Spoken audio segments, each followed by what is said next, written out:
DD किसान, बदलते भारत की शान।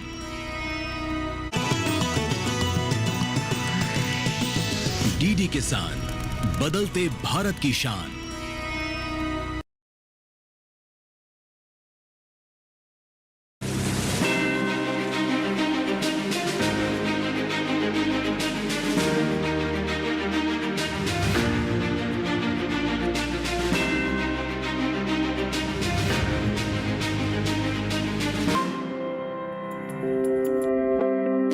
आज चौपाल चर्चा की टीम निकल पड़ी है जिला गाजियाबाद की ओर। गाजियाबाद उत्तर प्रदेश राज्य का एक प्रमुख जिला है। उत्तर प्रदेश के मुख्य प्रवेश द्वार के रूप में इसे गेटवे ऑफ यूपी भी कहा जाता है। 1034 वर्ग किलोमीटर में फैला ये जिला राष्ट्रीय राजधानी क्षेत्र यानी एनसीआर के दायरे में आता है। यहाँ की कुल आबादी 34,06,061 है। 14 नवंबर 1976 में गाजियाबाद को जिला घोषित किया गया। इससे पहले ये जिला मेरठ की तहसील में आता था। आप सभी को दिवाली की हार्दिक शुभकामनाएं। दिवाली सिर्फ रोशनी और खुशियों का त्योहार नहीं है, बल्कि प्रकृति से जुड़ा ये एक महत्वपूर्ण उत्सव है। फसल की कटाई और बरसात के बाद आने वाले इस उत्सव में हम सभी प्राकृतिक तत्वों जैसे मिट्टी के दिए, फूल और प्राकृतिक रंगों का इस्तेमाल करते हैं। यानी इस उत्सव के जरिए हम सीधे प्रकृति से जुड़ने का प्रयास करते हैं। नमस्कार, आप सभी का स्वागत है हमारे कार्यक्रम चौपाल चर्चा में और मैं हूं आपके साथ रिंकी त्यागी। दोस्तों, हमारे इस कार्यक्रम का मकसद यही है कि हम देश के गांव-गांव में जाकर अपने किसान भाई बहनों को जागरूक करें खेती के उन तरीकों को अपनाने के लिए जो स्थिर और मजबूत है, ताकि इन योजनाओं के बारे में भी बताएं जो सरकार ने खासतौर से उनके लिए शुरू की है। आज कृषि चौपाल की टीम जिला गाजियाबाद के तहसील मोदीनगर के गांव मोहम्मदपुर आ पहुंची है, तो चलिए मेरे साथ।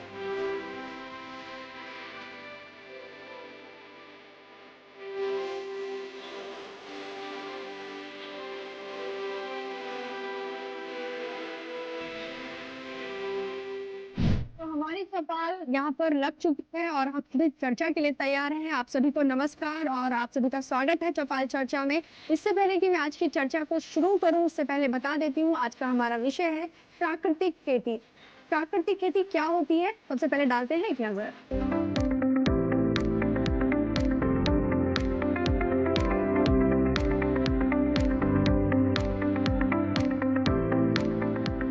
प्राकृतिक खेती के जनक हैं सुभाष पालेकर। 1970 के दशक में रासायनिक खादों और कीटनाशकों के दुष्परिणामों को देखते हुए प्राकृतिक खेती की शुरुआत की गई। इस पद्धति के मुख्य आधार जीवामृत, बीजामृत, मल्चिंग और वापसा है। सुभाष पालेकर को 2016 में पद्मश्री से सम्मानित किया गया। प्राकृतिक खेती के लाभ हैं मृदा स्वास्थ्य, आय में वृद्धि, पर्यावरण संरक्षण, स्वास्थ्य और रोजगार। प्राकृतिक खेती की चुनौतियां हैं जागरूकता और ज्ञान की कमी, कम पैदावार की आशंका, आपूर्ति श्रृंखला और विपणन, नीति और वित्तीय सहायता, कीट और मौसम का प्रभाव। तो अब हमने जान लिया है प्राकृतिक खेती क्या होती है। इससे पहले मैं किसानों से सवाल और जवाब का सिलसिला शुरू करूं, उससे पहले मैं आपको बता दूं कि यहाँ पर कृषि विज्ञान केंद्र से आए हमारे एक्सपर्ट मौजूद हैं। मैं उनसे चाहूंगी कि वो अपना परिचय हमारे दर्शकों और साथ ही यहाँ उपस्थित हमारे किसान भाई बहनों को दे दें। सभी किसान भाइयों को नमस्कार। मैं डॉक्टर प्रमोद कुमार, प्रभारी अधिकारी कृषि विज्ञान केंद्र गाजियाबाद। तो सबसे पहले तो हम यहाँ उपस्थित हमारे किसान भाई बहनों से यही जानना चाहेंगे कि उनको प्राकृतिक खेती के बारे में कितना पता है और कौन कौन लोग यहाँ पर प्राकृतिक खेती कर रहे हैं। जी, आप बताएंगे। आप प्राकृतिक खेती कर, एक बार उठ जाइए जी, अपना नाम बताइए। मेरा नाम धर्मवीर सिंह जी। क्या आप प्राकृतिक खेती कर रहे हैं? हाँ, प्राकृतिक खेती कर रहे हैं जी। और कल जो है हम मेरठ भी गए थे, वहाँ हमें काफ़ी ज्ञान हुआ और आगे और बढ़ाएंगे इस प्रोग्राम। जी, मेरठ में क्या करने गए थे? मेरठ में मेला था उसका, किसान मेला जी, उसमें गए थे जी। तो इस मेले से आपको क्या कुछ लाभ पहुंचा है? काफ़ी दवाइयों का ज्ञान हुआ है और नई नई योजनाओं का ज्ञान हुआ है जी, और हम भी उसे अपनाएंगे और आगे को बढ़ाएंगे। किसी तरह का तकनीकी ज्ञान भी आप वहाँ से लेकर आए हैं? हाँ, वो भी बताया था, कि नई नई वैरायटी, नई नई खेती के जी उपकरण सभी थे जी। जो हमने देखे थे, उनको हम प्रयोग में लाएंगे। एक और किसान के पास चलते हैं और जानते हैं वो क्या कुछ जानते हैं प्राकृतिक खेती के बारे में। जी, नाम बताइए अपना। मुखीराम चौहान। जी, प्राकृतिक खेती यानी नेचुरल फार्मिंग के बारे में क्या जानते हैं आप? जो देसी खाद से फसल उगाई जाती है उसे ही हम प्राकृतिक खेती कहते हैं। जी जो गोबर का खाद है अपने घर से तैयार करते हैं, अपनी फसल में जिसे डालते हैं, गेहूं में, गन्ना में, जी धान में, जो फसल उसे तैयार होते हैं उसी को ही प्राकृतिक खेती मानते हैं हम। जी। आप किस चीज़ की नेचुरल फार्मिंग कर रहे हैं? धान की और गेहूं की। जी, तो पैदावार कैसी हो रही है? नॉर्मल है जी, कोई ज़्यादा फर्क नहीं है। जी हाँ, इंसेक्टिसाइड कम यूज कर रहे हैं जी और उसमें थोड़ा फर्क तो है पैदावार में, लेकिन इतना फर्क नहीं है। जी। हाँ। तो इंसेक्टिसाइड कम यूज कर रहे हैं, कम उसका- यूज करते हैं। जी, उसका क्या फायदा है? खर्चा कम हो रहा है जी, और थोड़े स्वास्थ्य के लिए भी, फसल की और हमारे स्वास्थ्य के लिए भी बड़ा लाभदायक। तो एक बार जोरदार तालियां बजाइए, क्योंकि नेचुरल फार्मिंग जो है वो स्वास्थ्य के लिए लाभकारी है। जब आप कम पेस्टिसाइड्स और इंसेक्टिसाइड का यूज करते हैं तो आपकी सेहत पर असर नहीं पड़ता है। हमारे एक्सपर्ट यहाँ मौजूद है, अब उनके पास चलेंगे और उनसे जानेंगे कि प्राकृतिक खेती क्या होती है और क्या कुछ उसके लाभ हैं। जी प्रमोद जी। प्राकृतिक खेती हमारा इस वर्ष से हमारे पूरे भारतवर्ष में राष्ट्रीय मिशन प्राकृतिक खेती आरंभ हो गया है और सभी जिलों में ये इस वर्ष से आरंभ किया गया है। देखिए, प्राकृतिक खेती हमारा एक ऐसा आने वाले समय का विकल्प है कि जिसके बिना हम अपने स्वास्थ्य, पशु स्वास्थ्य और फसलों के स्वास्थ्य को के लक्ष्य को पाना दूभर हो जाएगा। जी प्राकृतिक खेती में सबसे पहले हम ये ध्यान रखते हैं कि उसमें कोई भी जैविक या रासायनिक का प्रयोग नहीं किया जाता है। केवल गाय, जो देसी गाय होती है, उसके गोमूत्र और गोबर से जो हम जीवामृत, बीजामृत, अग्निअस्त्र, नीमास्त्र और आदि तैयार करते हैं, इन्हीं साधनों के प्रयोग से हम प्राकृतिक खेती करते हैं। दूसरा, एक प्राकृतिक खेती में ये भी सिद्धांत है और ये भी उसका अनुभव है कि जितना समय हम पूरे वर्ष भर हम अपनी फसल, अपने क्षेत्र को हरे आवरण से, फसल से आवृत रखेंगे, उतना ही हमें प्राकृतिक खेती को बल मिलेगा। और प्राकृतिक खेती का ये आवश्यक घटक है, जिससे कि हमारे खरपतवार आगे हमारी फसल को नुकसान न पहुंचे। जी, तो देखिए एक बार एक्सपर्ट जी के लिए तालियां। जी, तो यहाँ बहुत अच्छी जानकारी दे दी है हमें प्रमोद जी ने। अब इस जानकारी को आगे कौन बढ़ाएगा, आपसे जानना चाहूंगी। युवा किसान यहाँ पर नजर आ रहे हैं, नाम बताइए। शिवा चौहान। जी, आप प्राकृतिक खेती के बारे में क्या जानते हैं? प्राकृतिक खेती में वही है खाद। जी, तो क्या कुछ लाभ हैं उसके नेचुरल फार्मिंग के? लाभ तो बहुत हैं। जी एक तो क्या नाम, हमारी सेहत के लिए लाभदायक है वो, जी और खर्चा भी कम है उसका। जी दवाई हम वैसे गिरते हैं, इंसेक्टिसाइड उसमें खर्चा ज़्यादा आता है। जी अब ये घर का ही खाद है तो इसे हम डाल देते हैं, लाभदायक है सेहत के लिए। जी, बहुत बढ़िया। और एक बार तालियां बजाइए इनके लिए भी। चलिए आगे बढ़ते हैं और जानते हैं और क्या कुछ, कितनी जागरूकता है यहाँ बैठे किसानों में, वो जानते हैं। जी, नाम बताइए। मैं विजयपाल सिंह पुंडीर। जी प्राकृतिक खेती गौ आधारित और गौवंश पे आधारित है। जी गौमूत्र, गोबर और उसका प्रयोग भूमि में बिल्कुल प्रकृति के अनुसार किया जाए तो प्राकृतिक खेती बहुत आगे बढ़ती है। और पहले हमारे भारतवर्ष में प्राकृतिक खेती होती थी। जी धीरे धीरे जो फर्टिलाइजर यानी कि रासायनिक खाद आए, उनसे उसका प्रभाव थोड़ा कम हुआ और आज बहुत किसान मेरे भारतवर्ष में और मेरे गांव में भी प्रचुर मात्रा से बढ़ा के, जैसे सुनील जी हैं, राजकुमार जी हैं और कई किसान ऐसे हैं जो इस प्राकृतिक खेती को बढ़ावा दे रहे हैं। और इनके बढ़ावा देने से हम लोगों को, हम किसानों को इससे बहुत बड़ा संदेश मिलता है और हम भी इसकी तरफ जो है बढ़ते हैं। धन्यवाद। जी, बहुत बढ़िया। और एक जो कॉन्फिडेंस था बोलने का, वो बहुत अच्छा था, क्योंकि प्राकृतिक खेती के बारे में ये बिल्कुल जानते हैं कि जो हमारी परंपरा रही है भारत की, वो यही रही है कि हम नेचुरल फार्मिंग ही करते थे। लेकिन वक्त के साथ, क्योंकि कहीं ना कहीं ज़्यादा पैदावार के लालच में या कहें कि हमें लगा कि शायद एक बार में ज़्यादा हम उपज कमा सकते हैं, हमने जो केमिकल हमारे फर्टिलाइजर्स हैं उनका इस्तेमाल ज़्यादा कर दिया और उसका दुष्प्रभाव ये पहुंचा कि आज घर घर में कैंसर जैसी बीमारियां आ चुकी हैं। ये जो बीमारियां हैं ये किस तरह से संबंधित है खेती से, वो आपसे समझना चाहूँगी चौहान जी। नमस्कार जी, मेरा नाम सुनील चौहान है।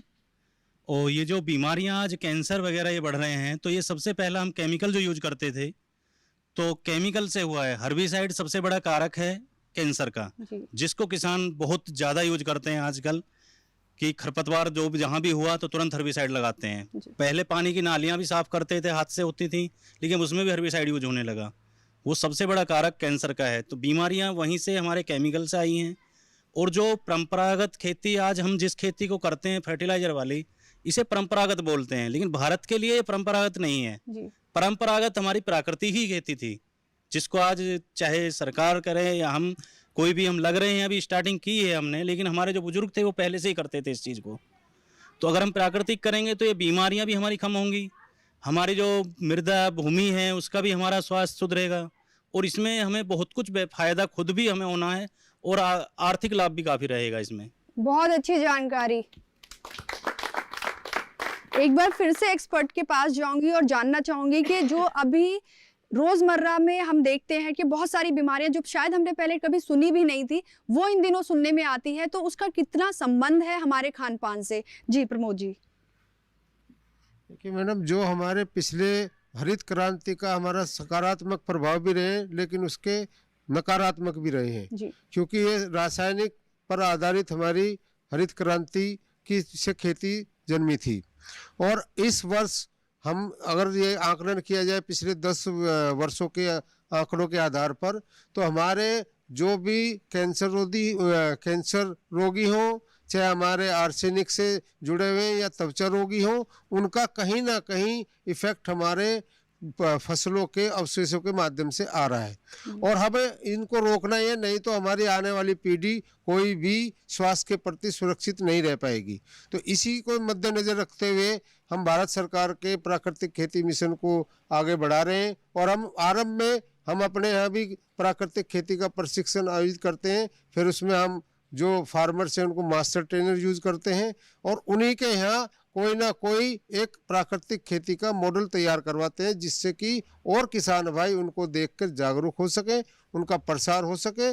और हमने हर ब्लॉक में 1-2 किसान हमने प्राकृतिक खेती से संबंधित मास्टर ट्रेनर बनाए और उनके यहाँ प्रदर्शन लगाए। जैसे भोजपुर में सुनील चौहान जी हैं, मुरादनगर में श्री जयवीर यादव हैं, लोनी में श्री सुबे सिंह यादव हैं, रजापुर ब्लॉक में मंजू रानी कश्यप है। तो इनके माध्यम से हम किसानों को प्रसारित कर रहे हैं। जी तालियां एक बार इतनी अच्छी जानकारी के लिए। और देखिए प्राकृतिक खेती पे हम वापस लौट कर आ रहे हैं। भारत की परंपरा यही रही है, हमने शुद्ध खाया है, शुद्ध बोलते थे और शुद्ध ही जानते थे। लेकिन आजकल के जो हमारा डेली का रूटीन है या कहें कि जो बाहर की परंपराएं हैं वो मिश्रित हो गई हैं हमारी परंपराओं में। उनसे अभी हमें बाहर आकर फिर से जो भारत है उसको एक अलग पैमाने पर खड़ा करना है। यही सरकार की भी कोशिश है और यही हमारी भी कोशिश है। चर्चा को जारी रखेंगे, अभी और बहुत कुछ जानेंगे प्राकृतिक खेती के बारे में और समझेंगे कि यहाँ बैठे जो हमारे किसान हैं वो कितना जानते हैं प्राकृतिक खेती के बारे में और कितने जागरूक हैं। लेकिन उससे पहले लेंगे एक छोटा सा ब्रेक। कहीं जाइएगा नहीं, बने रहिए हमारे साथ चौपाल चर्चा में।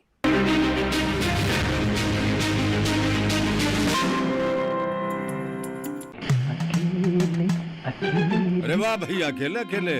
अरे तू भी ले, पर खाएगा कैसे? मैं ऑर्गेनिक खेती की बात कर रहा रे बेटे। अकेले अकेले खेती कब तक करेगा? मतलब गांव में 20-25 किसानों का समूह बना के पंजीकरण करवा ले, फिर सरकारी ट्रेनिंग भी मिलेगी और मुफ्त जैविक बीज खाद भी। फिर पीजीएस ऑर्गेनिक की सरकारी मोहर के साथ तेरी उपज आकर्षक पैक में पहुंचेगी बड़े बाजार तक। अच्छा हाँ। अरे भाई कहाँ चल दिया? सबको साथ लाने, आमदनी बढ़ाने। तो किसान भाई समझ गए ना? साथ मिलकर ऑर्गेनिक खेती कीजिए, अपनी परंपरा को आगे बढ़ाइए, ज्यादा मुनाफा कमाइए। माटी से प्रेम की परंपरा है परंपरागत खेती।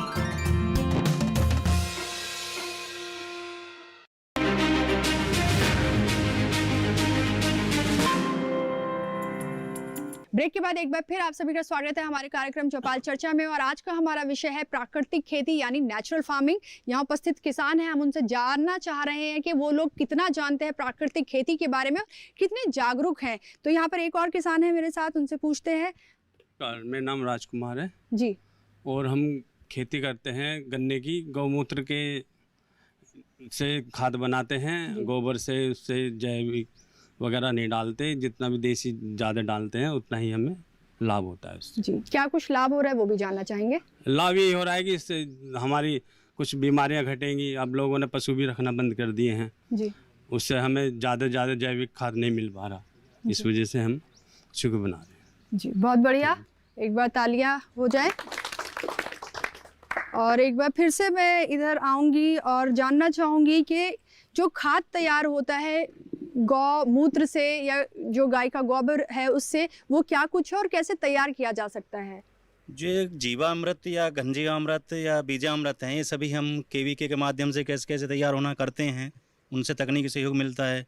तो इनसे जीवामृत वगैरह हम जैसे गन्ने में लगाते हैं और घन जीवामृत, इनसे हमारे गुड़ की जो क्वालिटी है और मात्रा वो बढ़ जाती है गन्ने में। तो उसका अगर गुड़ बनवाते हैं तो क्वालिटी उसकी अच्छी होती है और मात्रा ज़्यादा निकलती है गुड़ की। और इससे बीजामृत से हमारा बीजोपचार हो जाता है, तो उससे काफ़ी हमें समस्याएं खत्म हो जाती हैं। उसमें आधे रोग हमारे वहीं बीजामृत बनाने से ख़त्म हो जाते हैं, तो उसका बहुत लाभ रहता है। तो इनका, और दूसरा ये है कि इनमें हमारी जो लागत है बहुत कम है जी, कि हमें बाहर से थोड़ा, अगर जीवामृत बना रहे हैं, बेसन वगैरह, गुड़ हमारे घर का है, तो कम ही चीज़ें हमें डालनी है, करनी है। बाकी चीज़ें तो गौमूत्र गाय हमारे है, गोबर है, वो सब हमारे घर के हैं, तो हमारी लागत भी इसमें नहीं लगती है ज़्यादा। ये चीज़ प्रयोग करनी चाहिए हमें प्राकृतिक के लिए सभी को, तो ये ज़रूरी है हमारे। जी बिल्कुल, बहुत ज़रूरी है ये हम सबके लिए।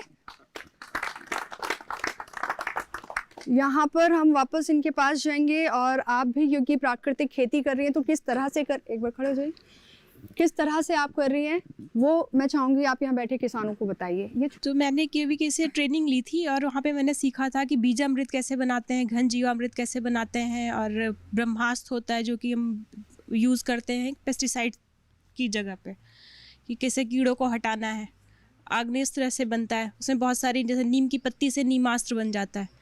तो जो पेस्टिसाइड किसान डालते हैं खेतों में, उससे काफ़ी बचत होती है और रोगों से तो मुक्ति मिलती ही है। जी, तो जो विधि आपने केवीके से सीखी है यानी कृषि विज्ञान केंद्र से सीखी है, वो थोड़ा सा मैं चाहूँगी हमारे साथ साझा करें।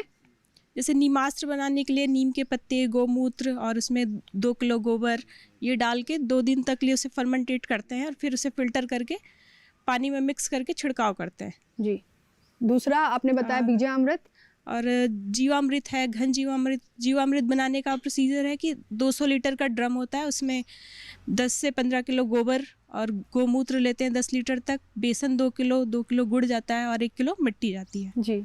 उसको मिक्स करके रख देते हैं 48 घंटे के लिए, लगभग वो तैयार हो जाता है। फिर उसको छान के अलग करते हैं और फिर पानी के साथ, जो हम खेतों में सिंचाई करते हैं उसके साथ डालते हैं। देखिए, बहुत अच्छी जानकारी है इनके पास और जो ट्रेनिंग है वो अच्छे से दी गई है इनको, और ये जानती हैं कि किस तरह से क्या तैयार होता है। वापस एक बार एक्सपर्ट के पास आऊँगी और उनसे जानना चाहूँगी कि ये जो विधियाँ हैं किस तरह से काम करती हैं, ब्रह्मास्त्र है या नीमास्त्र है या बीजामृत है, किस तरह से काम करते हैं। मैडम, आपके चैनल के माध्यम से मैं चौपाल चर्चा के थ्रू जितने भी हमारे प्राकृतिक खेती के सिद्धांत हैं और जो उसके आवश्यक संगठक हैं उसके बारे में मैं जागरूक करना चाहूँगा। देखिए, फसलों को 3 चीज़ में मुख्यतः हमारे खेती के लिए आवश्यक होती है। पहला तो उसके पोषक तत्व, कि जो हम पोषक तत्वों के लिए अभी तक रासायनिक खाद डालते हैं, तो उसके लिए हम जो प्राकृतिक खेती में जीवामृत और घन जीवामृत का प्रयोग करते हैं। दूसरा आता है कि भी किस प्रकार से हमें कीड़े और बीमारी की रोकथाम करनी है फसलों की, तो उसके लिए हमारे पास 3 ब्रह्मास्त्र हैं, 3 अस्त्र हैं।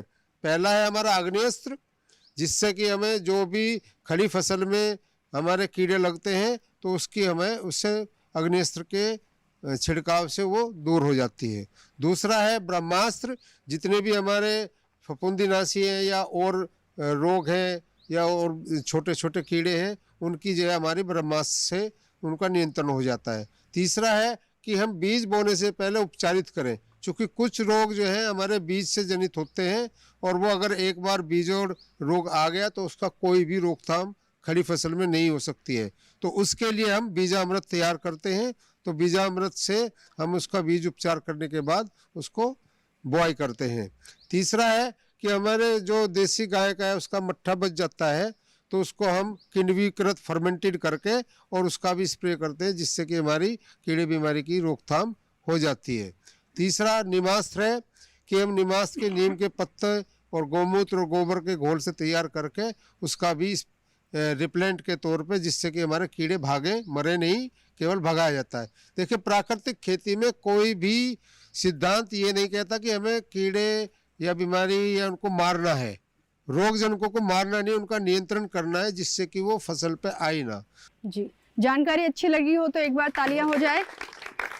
तो देखिए, जो हमारा कार्यक्रम है चौपाल चर्चा, उसका मकसद भी यही है, यही उद्देश्य लेके हम चलते हैं। देश के गांव-गांव तक पहुंचने की कोशिश हमारी है कि जितने भी हमारे किसान भाई बहन हैं उन तक ये जागरूकता पहुंचे कि जो खेती के तरीके हैं वो सस्टेनेबल यानी टिकाऊ, स्थिर हो और मजबूत हो, साथ ही हमारे किसानों की आय भी उन तरीकों से बढ़े।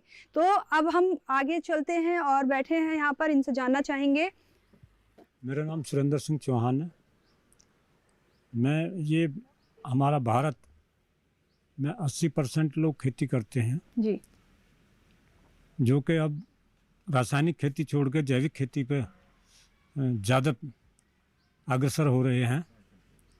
इसमें हमें लागत की बचत होती है और पैदावार लगभग सामान्य सी है जी। रासायनिक खेती को छोड़ रहे हैं क्योंकि ये बहुत महंगी पड़ती है। महंगी के साथ साथ और क्या उसके नुकसान थे? ये कीटनाशक दवाइयाँ हैं और रासायनिक जो केमिकल्स आते हैं, इनसे बीमारियां ज़्यादा होती हैं जी। और जी इसमें ये जैविक खेती में स्वास्थ्य सही रहता है जी। जो भी फसल होती है वो स्वस्थ होती है, अच्छी होती है और गुणवत्ता अच्छी रहती है जी। और इसके अलावा अगर हम बात करें मिट्टी की, तो उस पर क्या कहेंगे आप? मिट्टी की तो जांच बराबर करानी पड़ती है। प्राकृतिक खेती करने से मिट्टी को भी क्या शुद्ध फायदा होती होने है। वाला है? मिट्टी में नमी ज़्यादा रहती है जी और ड्राइनेस कम रहती है जी। एक बार तालियां हो जाए, बहुत बढ़िया। वापस एक्सपर्ट के पास चलेंगे और उनसे जानेंगे कि प्राकृतिक खेती न सिर्फ किसानों की आय बढ़ाने में मददगार है, बल्कि जो आपकी मिट्टी है, जो कि खेती का आधार है, वो भी उससे सुरक्षित रहती है। क्योंकि एक बार फर्टिलाइज़र लगाने से आप पैदावार तो ज़्यादा ले लेंगे, लेकिन जब लगातार वो आप फर्टिलाइज़र रासायनिक उस पर डालते रहेंगे तो जो मृदा है वो मुर्दा हो जाती है। तो एक्सपर्ट से जानेंगे कि मिट्टी के लिए वो क्या कुछ फ़ायदेमंद है, जो जल का संरक्षण हम करना चाहते हैं अपनी भावी पीढ़ी के लिए, उसके लिए किस तरह से मददगार साबित हो सकती है। जी देखिए, वर्तमान में हमारे भारत एक रासायनिक खेती के दुष्चक्र में फंसा हुआ है जी। और रसायनों से हमारा जल ही नहीं, हमारी मृदा और वायुमंडल भी प्रदूषित हो रहा है। देखिए, इसको अगर हम पिछले 10 सालों से हमने देखा है कि जो हमारा मृदा का पीएच है वो बढ़ रहा है, जो मृदा में हमारे केंचुए या अन्य सूक्ष्म जीव हैं वो आज इस स्तर पर पहुंच गए कि नगण्य के बराबर हैं। जो हमारा मृदा में जीवांश है, जैविक कार्बन है, जो सबसे पूरा हमारे पूरी खेती के लिए आधार स्तंभ है, उसकी भी संख्या धीमे धीमे बहुत ही कम होती जा रही है। तो हमें कोई भी खेती करने से पहले मृदा के पीएच को सुधारना होता है और उसके जीवांश कार्बन को अच्छे लेवल पर लाना है। तो इसके लिए हमारा प्राकृतिक खेती ही एकमात्र साधन है। देखिए, प्राकृतिक खेती के बारे में भी काफ़ी लोग बाग, ये कई किसान भाई कहते हैं कि गाय का गोबर ही क्यों लेते हैं, भैंस का क्यों नहीं लेते, देसी गाय को क्यों प्रीफर करते हैं, हम संकर गाय या होलिस्टीन फ्रीजियन जैसे क्यों नहीं करते। तो इस पर काफ़ी अनुसंधान हुए तो हमारी जो देसी गाय के गोमूत्र और हमारे गोबर में है, उसमें जो लाभकारी सूक्ष्म जीव हैं उनकी संख्या भैंस और संकर गायों से कई लाख गुना ज़्यादा होती है। और वही सूक्ष्म जीव हमारी मृदा में मिलकर हमारे जो है जो इमोबाइल हमारे जैसे फास्फोरस है, जैसे कोई फास्फोरस डालेंगे तो पूरा उसी फसल को नहीं मिलता, वो मिट्टी के कणों में चिपक कर वर्षों तक ऐसे ही पड़ा रहता है। तो हमारे सूक्ष्मजीव सक्रिय करके जो हमारे मृदा में स्थिर पड़े हुए पोषक तत्व उनको भी घुलनशील बनाता है और हमारी जड़ों का संचार करता है। मृदा का पीएच, मृदा उर्वरता और मृदा प्रबंधन का अच्छी तरह हमारा विकास होता है। प्राकृतिक खेती के जितने भी हमारे जीव साधन है। जी, बहुत अच्छी जानकारी। और उम्मीद करते हैं आज की इस चौपाल से यहाँ उपस्थित लोगों के साथ साथ जो हमारे दर्शक हैं उनको भी कुछ ना कुछ फ़ायदा ज़रूर मिला होगा, कुछ ना कुछ नई जानकारी ज़रूर मिली होगी। आज की चर्चा को देते हैं यहीं विराम। अगली बार एक नए विषय और नए गांव में हाजिर होंगे। ये सफ़र यूं ही जारी रहेगा। जाते जाते ये बता दूं आपको, जो लोग हमें टेलीविज़न पर नहीं देख पाए हैं वो हमें यूट्यूब के माध्यम से भी देख सकते हैं। नमस्कार।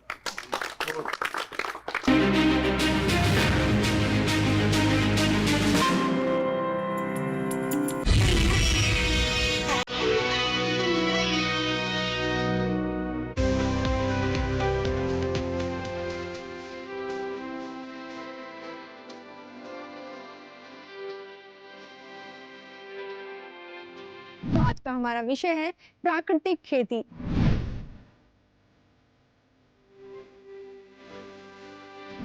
जो देसी खाद से फसल उगाई जाती है उसे ही हम प्राकृतिक खेती कहते हैं। इसमें जो भी फसल होती है वो स्वस्थ होती है, अच्छी होती है। तो अगर हम प्राकृतिक करेंगे तो ये बीमारियां भी हमारी कम होंगी और आर्थिक लाभ भी काफी रहेगा इसमें। उत्तर प्रदेश से देखिए प्राकृतिक खेती पर कार्यक्रम चौपाल चर्चा 20 अक्टूबर सोमवार सुबह 9 बजे सिर्फ दूरदर्शन किसान पर। मेन गेट पे भी लगा दे दिया।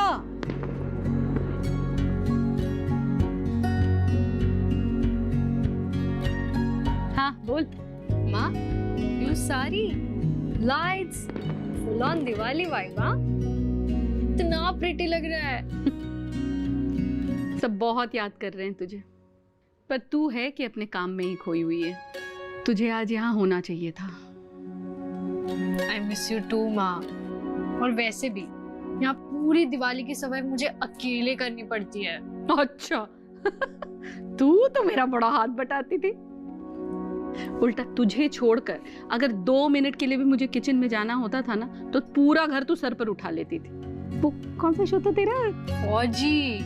वो लगाना पड़ता था मुझे। तुम कौन सा बिना टीवी के कुछ करती थी? माँ, एक लिंक भेज रही हूँ, चेक करो जल्दी। ये क्या है? वेव्स, ब्योमकेश पक्षी, अलिफ लैला, ये तो सब मेरे फेवरेट शोज हैं। You will love this app, माँ। अरे क्या तो श्रीमान श्रीमती भी है। तो फिर फौजी का एक एपिसोड साथ में देखे। चल बेटा, रेनू को भी भेज देगी लिंक। हाँ यार। नई भी पुरानी भी, वेव्स OTT पे हर कहानी दिल से जुड़ी है। इस दिवाली पे जगाओ खुशियों की नई लहर।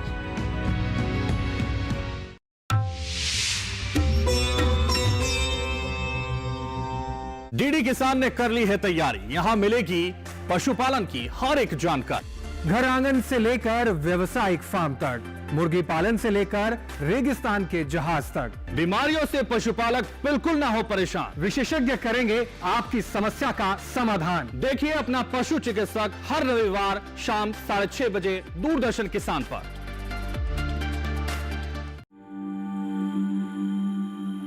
कभी सोचा है सूरज की रोशनी से एक साथ अनाज और बिजली दोनों पैदा हो सकते हैं?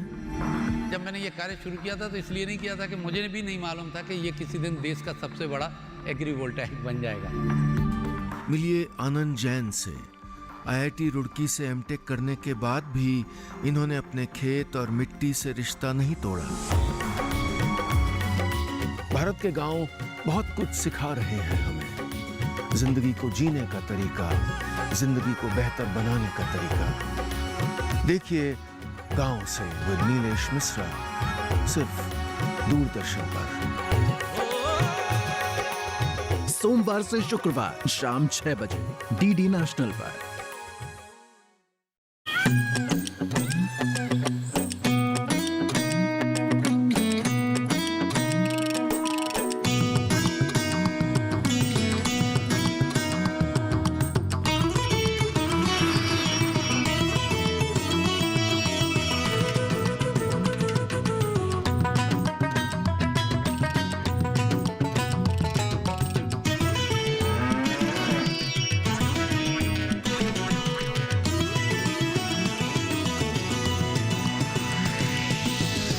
डीडी किसान, बदलते भारत की शान।